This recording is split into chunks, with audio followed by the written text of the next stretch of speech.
To the Batmobile. Let's go. Atomic batteries to power. Turbines to speed. Roger. Ready to move out. Captain America said, you gotta be like me, or you're gonna wind up dead down at the end of your road. Flat road, down and tired. You sleepyhead, won't you go to bed? Let me run your life. If I go crazy, you still call me Superman. If I'm alive and well, will you be there holding my hand? Savior of the universe.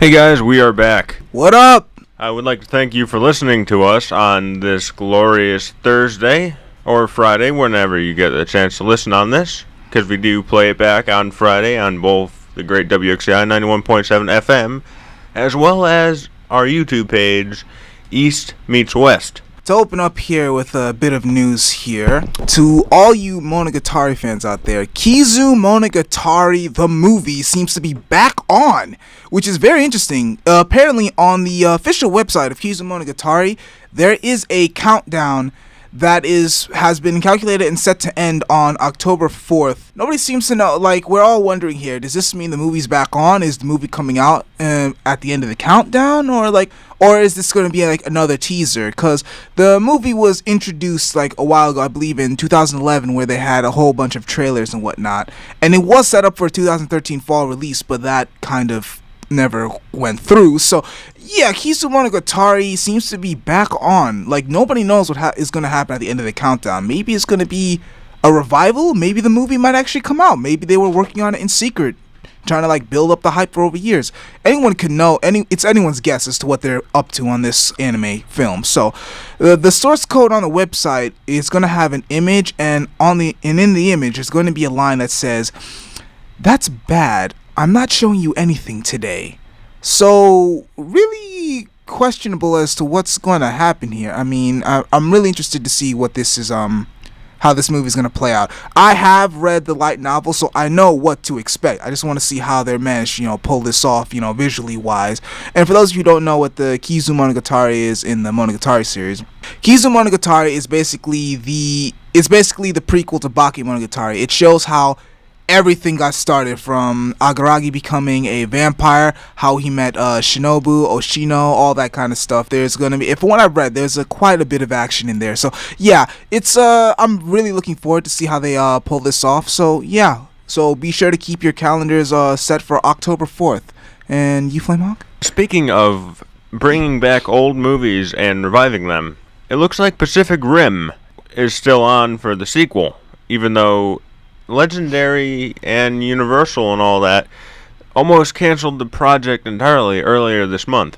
And the statement by Universal said, "The filmmakers, Legendary, and Universal Pictures are committed to having Pacific Rim 2, the sequel to 2013's Pacific Rim, which generated more than $411 million at the global box office, fully immersed experience that the franchise deserves." So it's a little bit weird to see there's so much back and forth on this, but all you Pacific Rim fans, looks like that is all in the past, and look forward to a new movie.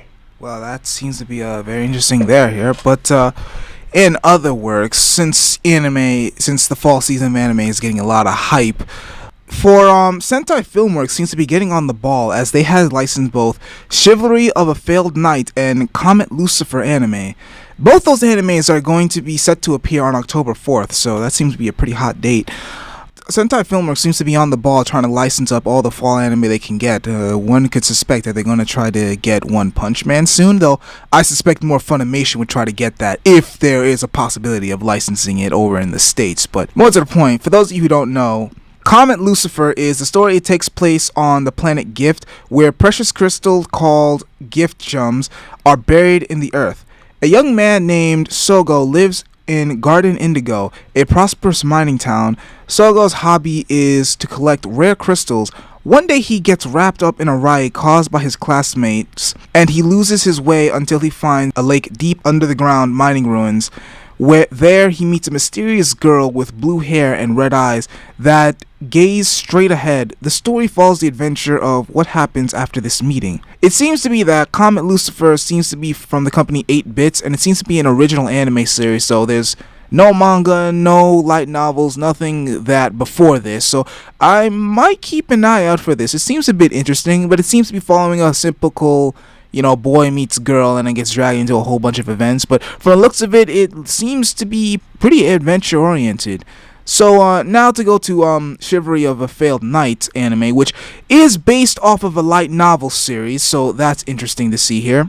The description of it is: the school is a school sword action story that revolves around magic knights, modern magic users who fights with weapons converted from their souls. Iki Kaguren goes to the school for these magic knights, but he is the failed knight, or the worst one, who is failing because he has no magical skills. However, one day he is challenged to a duel by Stella, a foreign princess, and the number 1 student in this duel. The loser must be obedient for life. So, very interesting. Another light novel or anime that seems to be following with the whole typical medieval / RPG type of setting with magic knights and all that kind of stuff. It seems to be a dime a dozen within the light novel scene, but that's just my take on it. It seems pretty interesting and whatnot. I'm probably gonna bet this may go for the harem route, like action harem route, but that's just my prediction here. So that seems to be it on Sentai Filmworks side for now. So yeah, back to you, Flamehawk. We might actually get more news on Marvel Cinematic Universe Phase 3. Yes, more news about Guardians of the Galaxy Volume 2 and Thor Ragnarok, with including casting reasons and all other fun stuff like that. Kevin Feige promises a whole slew of casting announcements over the next few months. So what can we expect from this? Will we see who will be in the Spider-Man movie? Will we be seeing who is playing Captain Marvel? We will yet to see, but at least we have some confirmation that that is in the near future. Wow, that seems pretty interesting here. And back in my side here, Bandai Namco Entertainment has began streaming a promotional video for the upcoming smartphone game Digimon Lynx. They showcased it. The promotional video is on our Twitter page, so feel free to go check that out if you wish, folks. But yeah, it seems to be the main point of the video is to showcase some of the various game mechanics from where you can farming, raising Digimon, to even battling Digimon, and there also seems to be previews of a 3v3 battle system, so hopefully they did better than Pokemon ever did. Monster Rancher.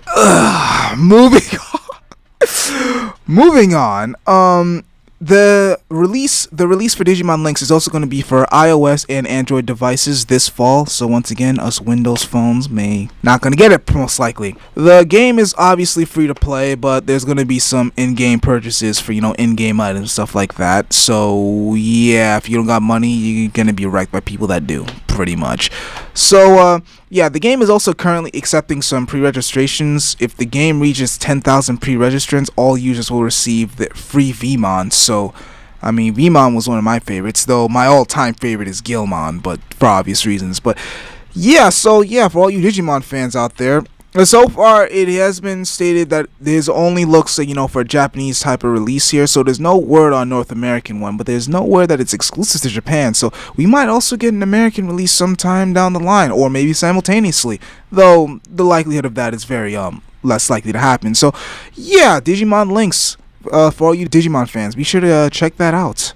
And you, Flamehawk? I love the Watchmen series, and we might be getting a continuation of that. Wait, what? Yes, you heard me. Watchmen might be coming back, not as a movie, however, as a TV show on HBO.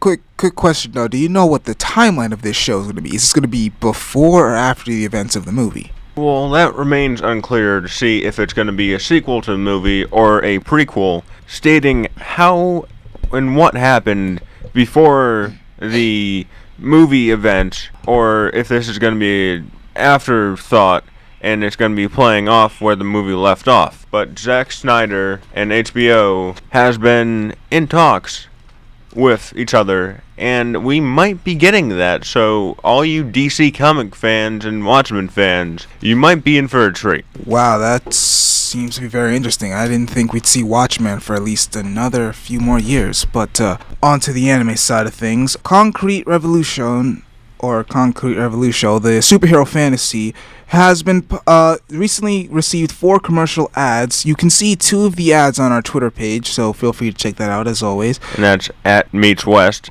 @MEETSWEST. Yes, you heard them, folks. Be sure to check us out, and if you like what you see, be sure to give us a follow. But on the anime again, it seems to be having 4 commercial ads also, and with the occasional some of the characters narrating throughout it. It's only 15 seconds each, so it's something to watch there, here and there.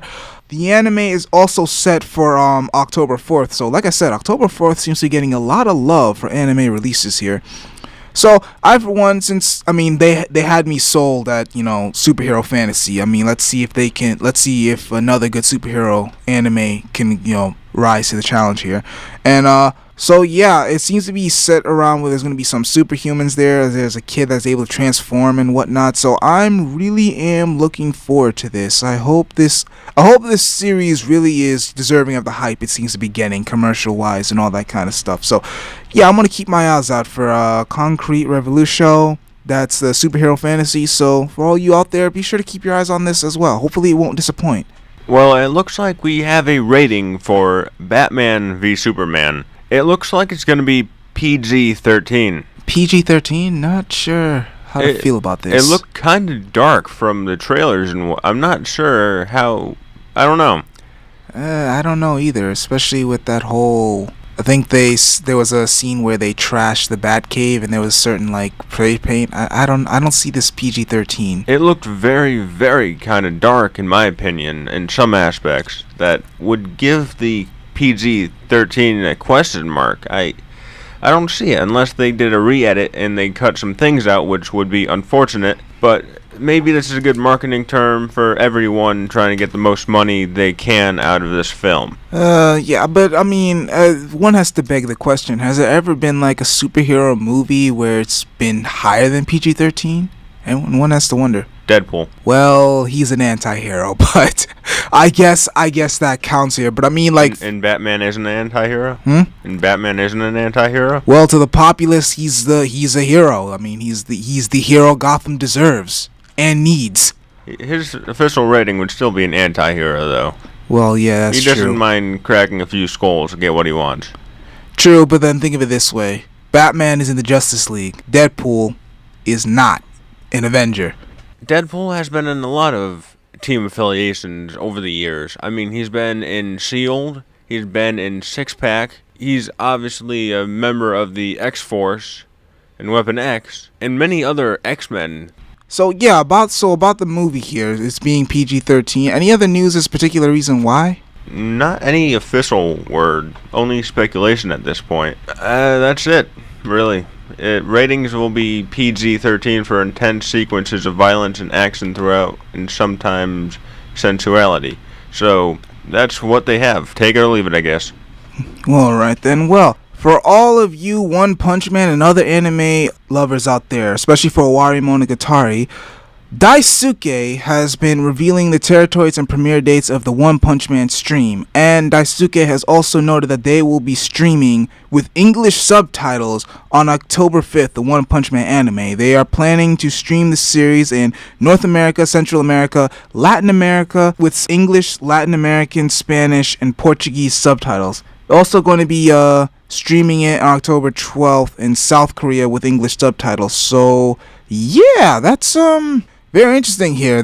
And also Viz Media will also be streaming the One Punch Man series. So yeah, there's a lot of hype for One Punch Man, which it deserves. For all those of you who have read and watched that one episode, it really does deserve the hype. I just hope Madhouse really does deliver. And I mean, Madhouse really ever let us down? But more to the point here, they're also going to be streaming Awari Monogatari, Asterisk War, and Vanguard G Giri Crisis. So Awari Monogatari will be streaming on October 10th in English and Latin American and Spanish and Brazilian Portuguese in North America, Central America, and South America, and the United Kingdom, Ireland, Australia, and New Zealand. Whew! That's a lot of places.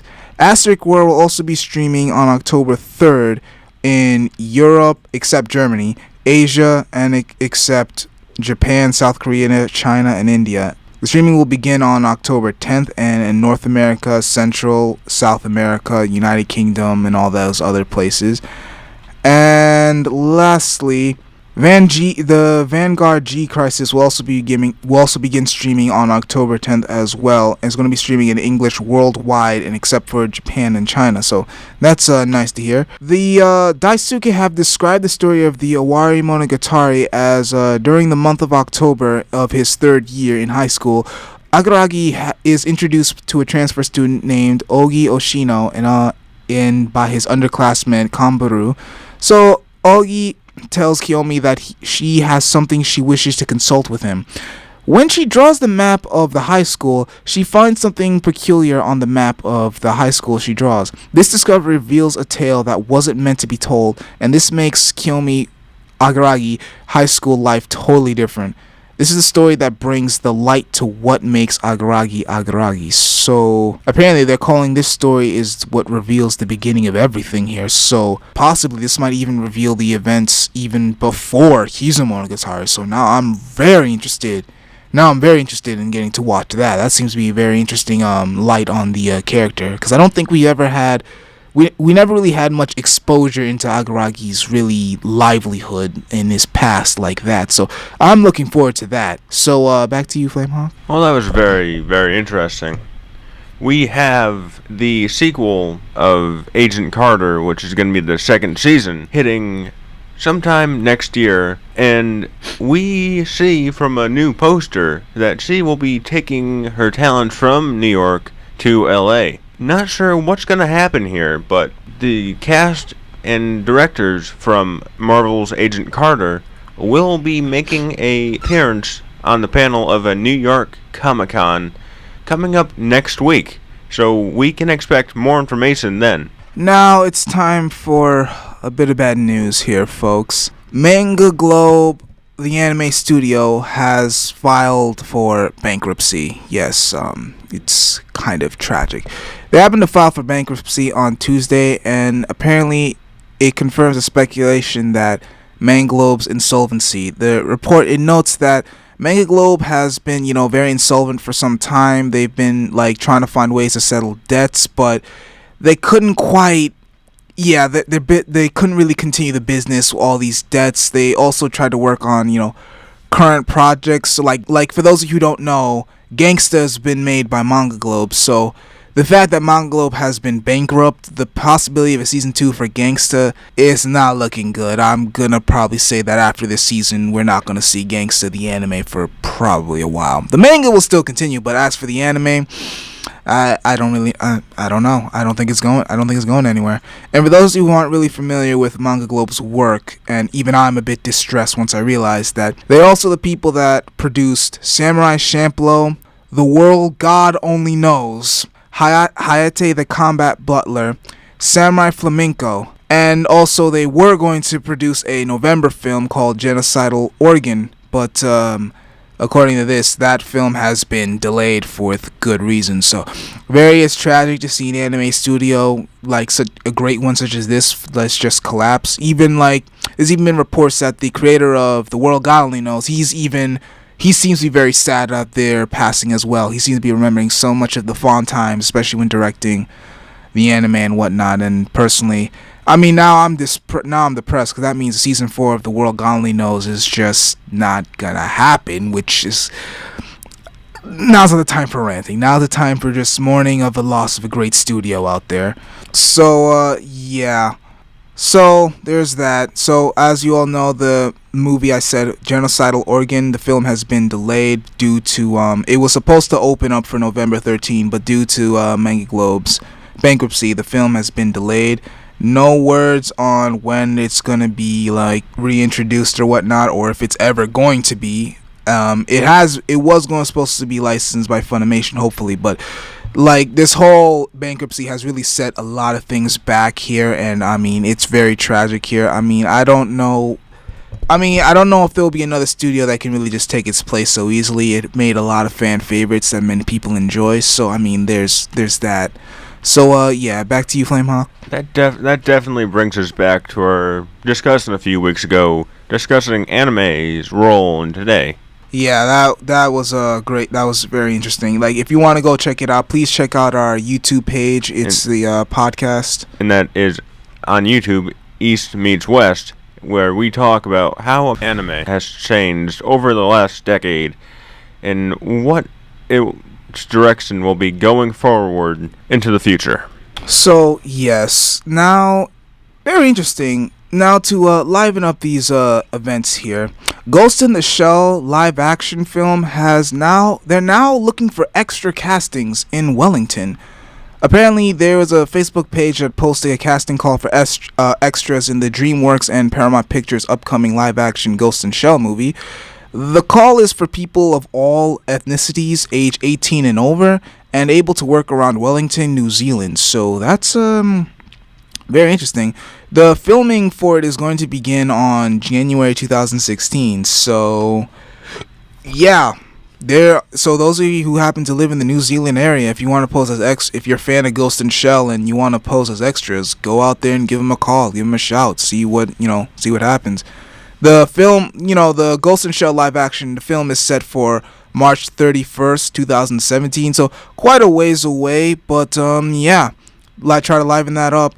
Scarlett Johansson is playing the main femme fatale of the show, so a lot of people had a bit of issues with the whole whitewashing incident. I'm not really going to discuss it. So yeah, very interesting. Ghost in the Shell movie, the live action is still up and running, still alive and well, and yeah, be sure to check in for if you live in the New Zealand area and you want to go out and do some casting for extras. Back to you, Flamehawk. Well, we finally have a new for Marvel's Jessica Jones.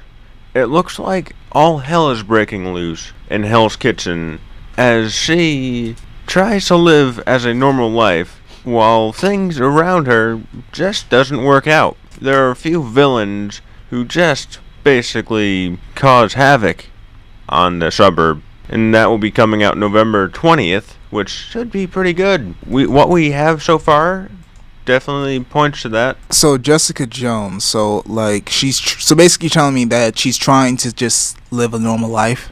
In some sense, yes. So she's refusing the call? We have not seen her refuse it yet, as we have not seen a lot of it because it's been mostly wrapped up in production and it's just released the first trailer last week. So what we will see from it is kind of a question mark, but we will see her playing more of a civilian role. Do you think we might get like an actual Daredevil or Matt Murdock cameo, at least like a newspaper clippings or something of that nature?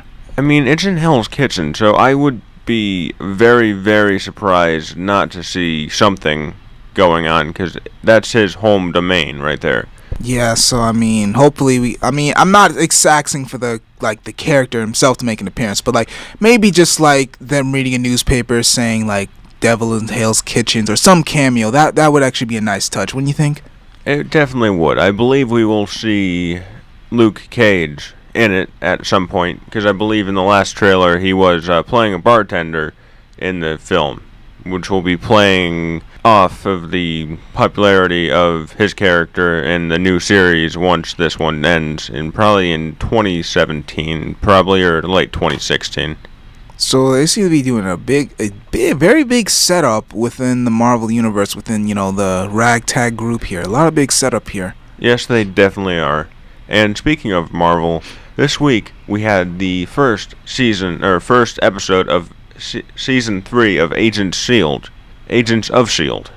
We have many ties with the MCU, with them even directly mentioning the events from Age of Ultron, with the country falling out of the sky, and how everything has changed since then. There's other things that have changed, such as Daisy is actually getting into her powers of Quake, as well as them playing more of a S.H.I.E.L.D. direct role instead of last year, where we had kind of a division within S.H.I.E.L.D. Well, that's very interesting, very expansive. So, on to my end of things here. Very interestingly, the Attack on Titan live-action film has finally hit the States, but apparently many fans have been reporting there are some English subtitle issues, which, I mean, is very funny considering this is from Funimation, so this isn't from like a fan translator or something. This is like supposed to be official, legit translations we're getting here, and from what I've been seeing, Funimation has dropped the ball here. Not that it really makes a difference, because I mean, as I've stated before, Flamehawk and I have watched the live-action Attack on Titan movie, and how would you describe that movie? I don't have words for that movie. I was expecting more, and it really disappointed, and I think most fans felt that across the board. Especially with no Levi. Even though he's not Japanese, which I think he Air technically quotes. is half, and then you have Armin, and then Aaron, and then, I mean, there's a lot of European and maybe American characters. In any case, the movie wasn't that bad, was it? Was it? I mean, it looks some like they try to put in horror and try to make it more Godzilla-esque. So I mean, it looked like a forced movie. Really did. Yeah, I can't lie there. It really did look forced. I mean, it really tried to be one of those zombie horror flicks too. Like, they try to put in all the stereotypical tropes, like especially when there was this one instance where like teens or whatnot trying to have sex during a horror thing, and you know how that ends up. You don't have sex when there's like homicidal maniacs out there to get you, because I mean, the moment that happened, she got eaten by a Titan. At least Aaron was spared, but yeah, that was a thing. Yeah, live action of Attack on Titan film. The fan reports have been saying there's some subtitle issues. Funimation said that they're going to be trying to handle that, hopefully try to handle and fix that, maybe. They're also going to be handling the film's distribution in the North America, so I don't know how this is going to turn out. Like I said, we already watched the movie, we already know what to expect, and the best part of it is there's supposed to be a sequel. I'm strangely looking forward to that, believe it or not, because I just want to know how they're supposed to wrap this up. I don't even know if this is supposed to be a trilogy or just gonna have 2 movies. I don't know. I don't really care that much. There were interesting things to watch. I will say this though, when it comes to animating the Titans, it looked very realistic and some instance horrifying. The only Titan that really got crapped on CGI animation wise was Aaron's Titan form that looked like straight up some like Godzilla type of setting type of stuff, and not like, I mean, very old one. And since we're in the newer times, that's kind of a bit outdated in my personal opinion. But enough about that. Back to you, Flamehawk. Are you a fan of Kingsman? Is that really a question? I don't think so. I mean, many people are. We could see the production of the sequel starting next year. However, we do have a few complications with the main character, Taron Egerton, and that might cause the sequel start date to be pushed back a little bit due to the Robin Hood's origins in February. And we could be expecting a American version of the British Kingsman. Director Matthew Vaughn said he was currently penning a draft for the sequel, which included an American version of the British Kingsman agency. But how exactly would that work for an American version? Because I mean, you know how in the original movie there were all their code names were based off of knights, like Galahad, Lancelot, all that kind of stuff. So how would it work? Like, any ideas on how that would work for American wise? Like, what would the code names be? They could do it off American generals, Lee, Grant, Stonewall, Jackson, maybe. I don't know. I mean, yeah, but it doesn't have the same feel of Knights, because, like, with, when they actually had the name Knights, they were actually, like, you felt like they were actual Knights, for more modern version of Knights for Justice here. I don't know, I don't see America pulling off that same vibe. I'm not saying they can't do it well, but the same vibe with just the code names and other stuff, I don't know if an American version can pull that off. What say you? America's never really had the same vibe of England since, the whole Revolutionary War. Well, yeah, exactly. We kind of broke off and did our own thing, so we could expect that same kind of attitude with a similar but completely different agency working alongside the Kingsmen. Like what, maybe MI6? Oh wait, no. James Bond isn't in this movie. And James Bond is... Yes, I know. He's also British. But has there ever been like a famous American type of like spy type of flick? Because I can't think of any, maybe like way back before our time, but I can't think of anything recent. There are a few. Mostly comedies, to be honest with you. Like, there were a time like that they were serious, like in the 1960s, which was pretty good. I've seen a few of them, and from what I've seen, it looked like it was relatively a decent spy. And then you have some things like Get Smart. Well, yeah, Get Smart was pretty good in my opinion. That was originally based off of an old TV show. Not sure if you knew that or not. Yeah, my mother loves old flicks, so yeah, I knew that. Alright, folks, as you know, it's Thursday near the end of the week, and as always, One Piece chapter!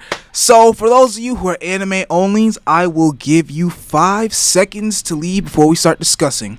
1, 2, 3, 4, 5.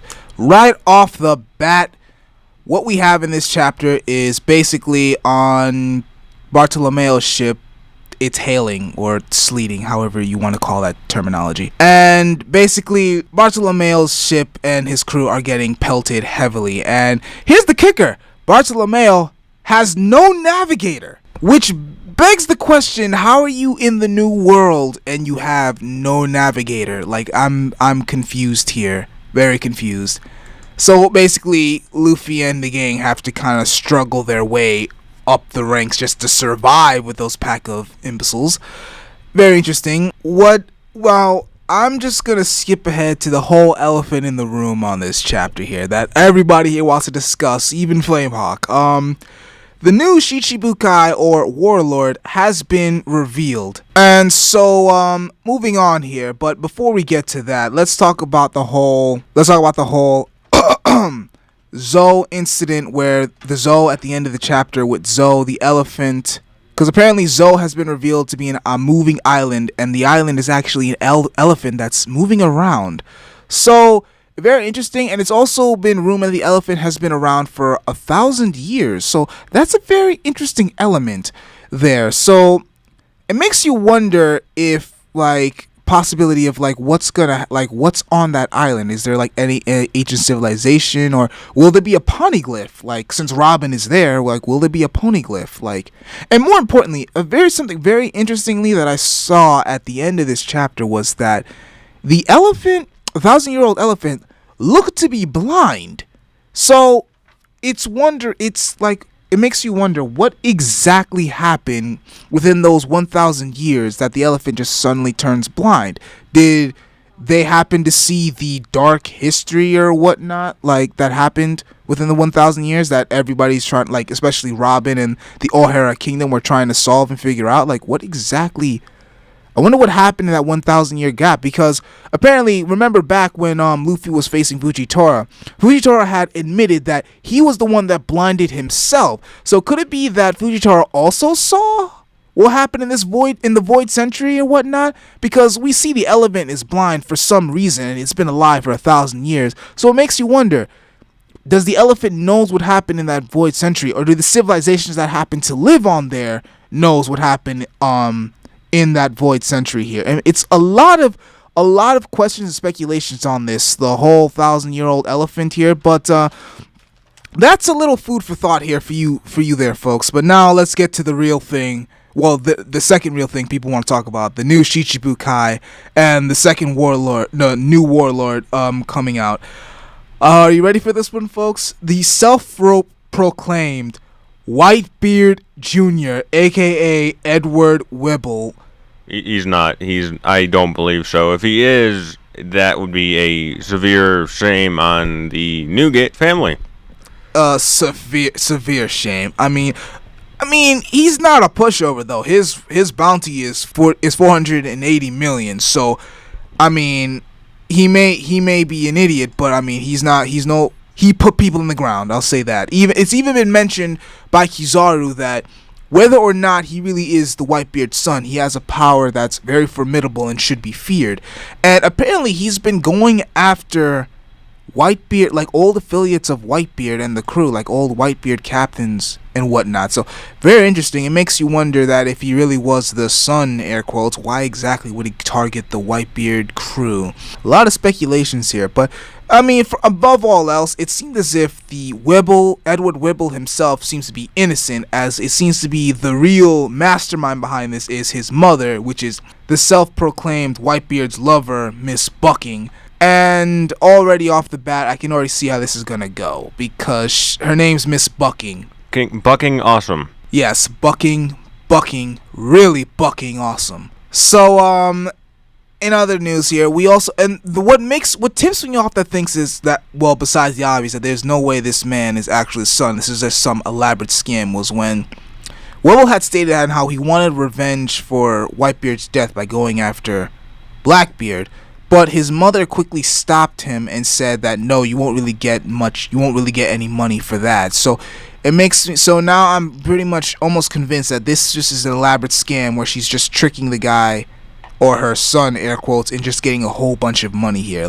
But really, Flamemog, I have to hear your opinion. What do you think of this whole the new warlord being revealed? What do you think of it? So now there's two that are kind of a joke. I mean, at least this one's strong, unlike Buggy. That is true. That I will give you that. I mean, what will we see from him going forward is still a question mark, but from the chapter we have seen, he's relatively strong. In the chapter, though, it seems that he's also after Marco Phoenix, and I could tell you, let's be honest, all of us wants to see Marco beat the living crap out of this guy. Get the poser out of here. The one thing about Buggy is Buggy knows when he can be beaten, and he does not go into dangers where it will be a suicide mission. Yeah, I'll half give him that, because there's been times where he has stuck his neck out for some people. Marineford War, nothing more needs to be said. But also, another interesting on the chapter, very interesting on the chapter, is it seems that since they realized that Luffy was the one that Marco was trying to protect during the Marineford War, apparently now Whibble and his mother are thinking of paying Luffy a visit. So, how do you see that encounter going down? Do you see a big fight going down? Do you think Luffy might be able to take this man down? What do you think? Who can't Luffy take down? Well, I still would say that maybe he's not quite ready for the admirals here. But I mean, hasn't Luffy already beat down a good number of the Shichibukai? Let's see, there was Crocodile, there's Greco Moria, there's I think there was, and there's also the newest one, Doflamingo. So I mean, yeah, he's taking down quite a number of them. So yeah, I mean, he went up against Mihawk, but I mean, he wasn't winning that at his current level at the time.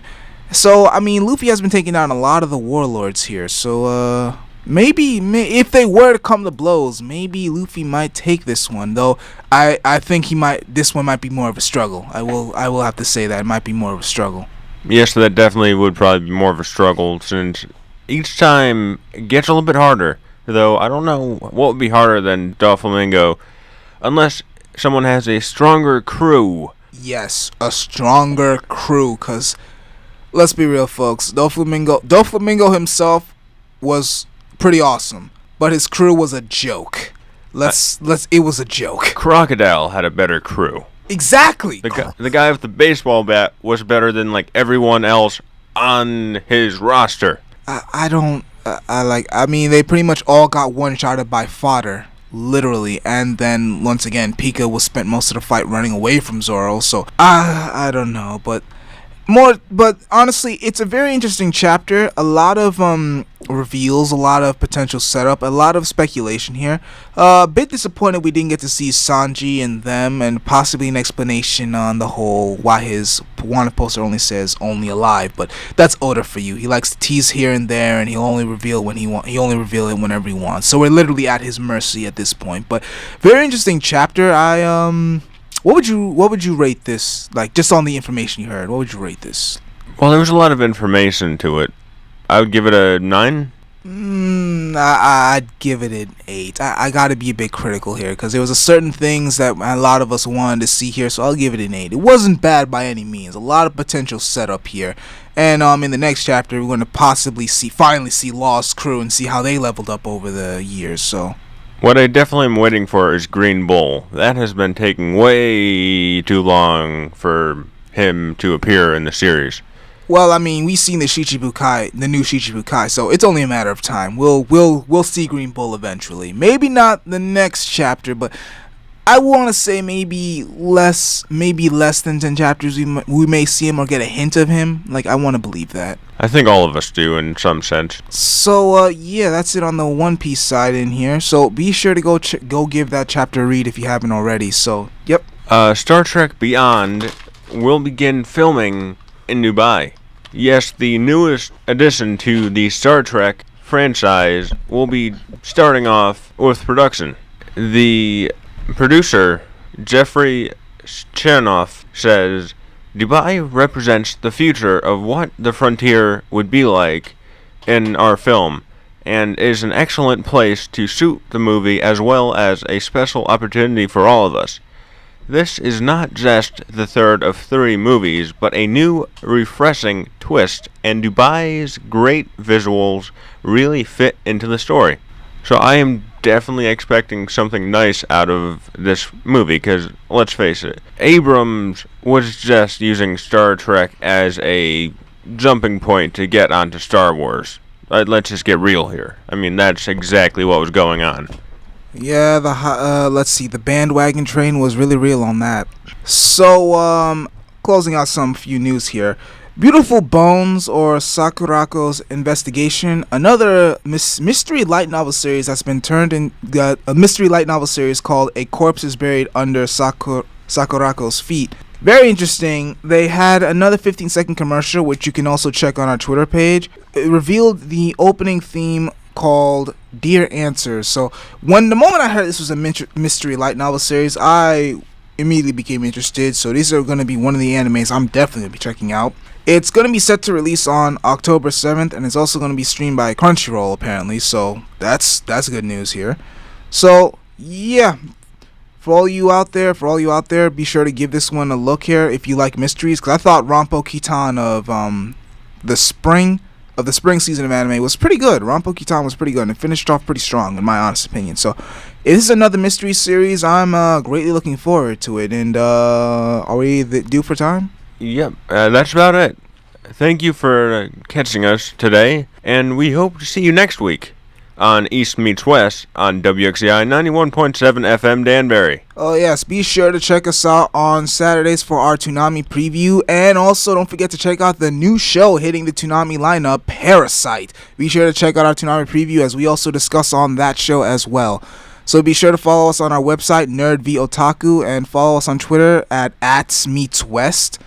And thank you for listening to us for this entire time. Stay classy. See ya. Hey, this is Flamehawk. I hope you enjoyed our weekly East Meets West podcast. Be sure to catch us every week on Thursdays, 3 p.m. to 4 p.m. Eastern Standard Time. I run the American side of things, covering Marvel, DC, Star Wars, and much, much more. And as always, I run the otaku and Japanese side of things, from Shonen Jump into other interesting anime news. Please be sure to like, comment, and subscribe. Your contribution is always appreciated. And remember, folks, stay classy. See ya!